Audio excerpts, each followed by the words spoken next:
It's an honor to be here. I guess I'm going to read a little bit of poetry from my actually great-grandfather, Stephan Stephansson. But first, I just wanted to relate a few experiences that I've had in my life that sort of led to my own internal conclusion that war is bullshit. So the first thing I wanted to say, it's difficult to promote peace in a place like Edmonton when you're in a little park beside the farmers market. Probably one of the most peaceful scenarios you'll find on the planet. People just don't get it. They go, it's peaceful. What are we promoting peace for? We don't need to do that, but of course it's a bit more complex than that. My ancestors on my mother's side of the family came from Iceland, and there was a fundamental shift in Iceland about 1,000 years ago. Previous to that, Iceland had developed its own sort of oral law parliament, and it was fairly sophisticated even 1,000 years ago, very sophisticated in fact. And the thing is, initially, it was based on the premise of an eye for an eye and a tooth for a tooth. So everybody, if somebody's cow ate your grass, then you had to pay him money for that, and blah blah blah. And then if somebody killed your servant, and you got to, he had to pay you 1,000 pieces of silver or whatever. But this interesting phenomenon seemed to arise out of that idea. So there might be even a small disagreement between people, and then somebody would have to compensate the other person, and then the thing would escalate over time. And pretty soon another, the other guy would get back at him because he thought it was unfair. So my cow just went over into your pasture and ate a little bit of grass, and now you want me to pay money to you. This is not justice. So the thing would escalate, and then it would escalate again, and again, and again, and again, and in the end, usually a family would be burned alive in their house. And that's what happened over and over again. Not always house burnings, but somebody got killed, or just a big war would happen. And after a while, they got kind of tired of that because it didn't seem to resolve anything. Then they heard about this idea of forgiveness, where you actually just sort of let things go and leave them in the past. It doesn't mean that there's no law or no justice, but rather than dragging things forward all the time into the present, the whole idea is to let things go and leave them in the past and try to move forward in a peaceful manner. And they actually changed their whole principle of doing things about over 1,000 years ago. So Iceland it kind of has this established peaceful idea going on for a long time there. And my great-grandfather sort of evolved out of that, of course. Really interesting. I had my photo taken with the president of Iceland when I was 5 years old. I didn't really know what that was all about, but it was at my great-grandfather's homestead down west of Red Deer. And it was fairly impressive to me, but I had no idea what was going on there. It was kind of funny to me. My first experience, though, it was really actually fairly depressing. I was in grade 3, and one day then we got to go home early from school on the school bus, and the whole school, right? And the thing is, what it was an air raid rehearsal, I guess, or what do they call those things? Yeah, that's it. Air raid rehearsal. Nuclear war. Yeah, so what there was this big supposed threat of nuclear war. And they had the distant early warning system called the DEW line in the north that Canada was involved with and all of this. And everybody was afraid of this great nuclear attack from Russia. And so in school, grade 3, the teacher explained to us all about Hiroshima and Nagasaki and about atomic weapons and about what would happen if they launched a bomb over here, and we had to be prepared, and we had to learn how to hide under our desks. And we had to get on the bus and go home early. But I got home and I asked my parents, what is going on here? I had no idea, of course, at all about any of that. And I was incensed that people had built a bomb that could destroy a whole city in one pop. Like, what is that? I thought. I was like 8 years old. I mean, it really pissed me off, man. And I've been kind of pissed off about that ever since. My dad, of course, he told me the line that they told everybody to say, and that is, well, we had to stop the war somehow, so we did that, and that stopped it real quick. And while that may be true, well, anyway, we know what happened since then. Thousands of nukes. Then the 1960s, I went and saw the Woodstock movie in 1970, actually, yeah.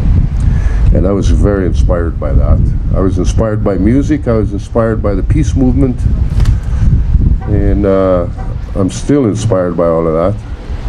It's interesting, it seems to me we should really be focusing on universal love. This is a massive subject and very powerful. Yet we look around, I don't know, can you take courses at university about universal love? Is there any courses? Is there any universities of peace? I think there's one in Central America somewhere that the UN runs. But it seems to me it's one of the most important subjects there is on this planet, and one of the most valuable parts of knowledge is to know something about universal love.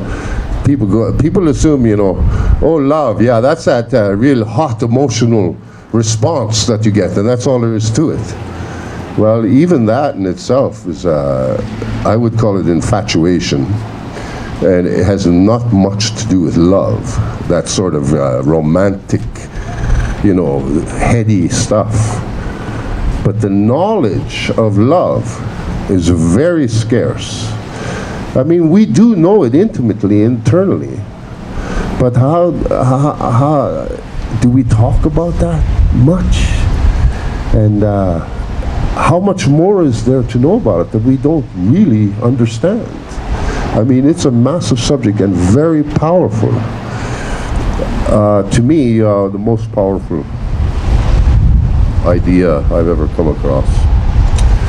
My great-grandfather, Stephan Stephansson, immigrated from Iceland in 1873 when he was 20 years old.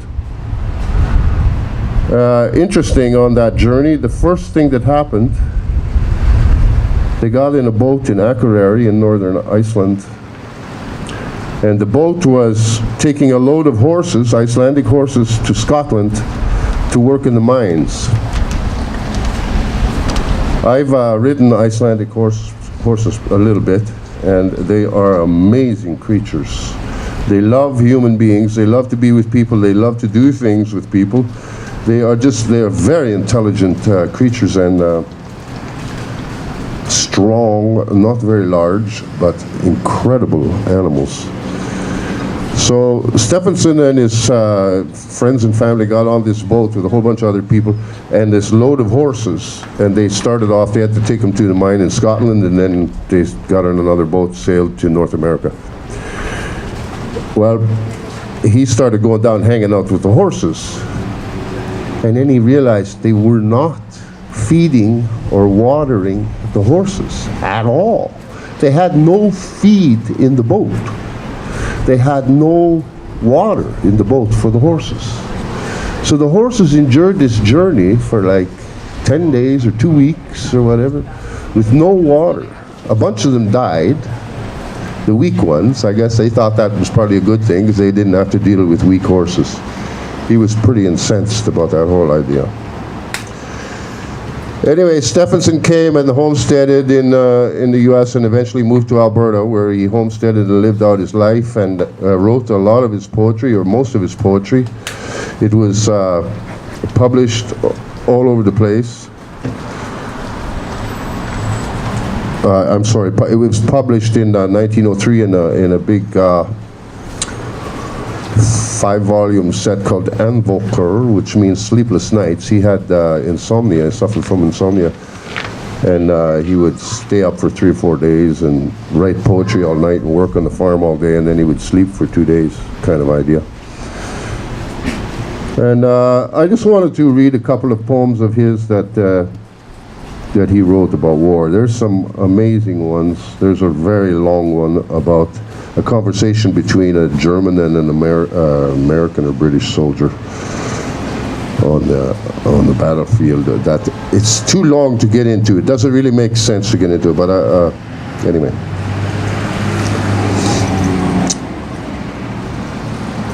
I think I'll start with this little poem about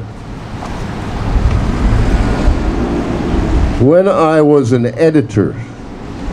You see, we get a lot of our information from the newspapers, and there's a lot of great journalists around. There's fabulous journalists, and some of them are like mind-boggling, great people. But there's also the opposite. This is a bit about the opposite, I guess. So maudlin with pity and pathos I stood, if someone who erred got the lashes. If hanged, I'd weep o'er the ashes. With vocal dispraise, such injustice I viewed. But somehow, as soon as the war craze ensued, when slaughter en masse was the popular mood, and corpses all over the planet were strewed, with dumb indecision I stood. For there was the problem of friendships and food. One's sympathies nobody caches. To dampen my conscience clashes, the cracks in my honor I artfully glued with unctuous lies that I hastily brewed, and I cheered just as loud as I could. So that's about the editor. Yes. You got to filter the news. It's always been that way.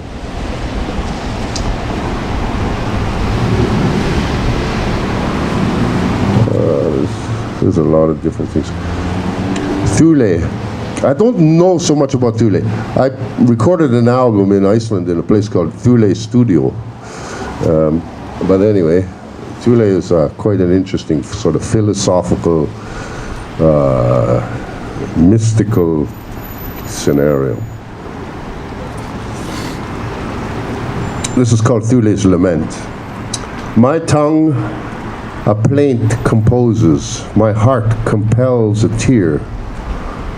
On greeting you exhausted from the battle's grim career, with broken shields and sabers, with kindred blood asmear.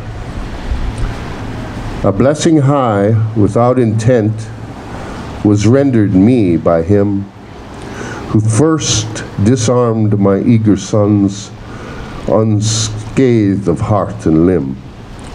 Our friendly shores at peace with all, no fears may since bedim. But thrice accursed be the knaves my errant sons beguile, to war with blinded eyes upon a neighbor's domicile. as Hoth with tragic innocence obeyed a tempter's wile. About the graves of no man's land, may peace be with the slain, and may the stains of clotted gore conceal the marks of Cain. But oh, to view the human wrecks that wander back again, repletes a mother's pain.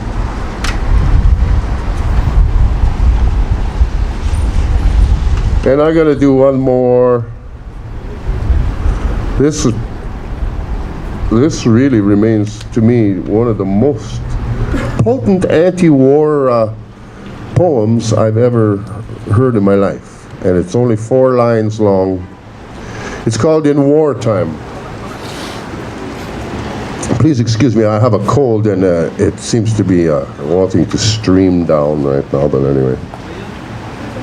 In Wartime. This is by Stephan Stephansson. All these are translated. He wrote in Icelandic all the time, but these are all translated poems. In Europe's reeking slaughter pen, they mince the flesh of murdered men, while swinish merchants snout in trough, drink all the bloody profits off. And that is really the extent of war. I mean, that defines war, all wars. It's all about the money. It's all about the resources and the money. It's got nothing to do with peace or freedom. I'm going to close with just a verse from one of my newest songs. It's on my new record. It's coming out next year. And it's just the chorus, a single chorus. And I just want to thank you all for supporting the idea of peace. And maybe we need to move this whole thing up into the idea of universal love. And maybe we need to be seeing throngs of young people standing out here amongst us as well. So those are things to work toward into the future. Anyway, I'll leave you with this. It's very simple. Please help to build the house of love and kindness, and peace on earth among all the living, and may beauty ways define us. Keep up the good work, everybody. All the best. Cheers.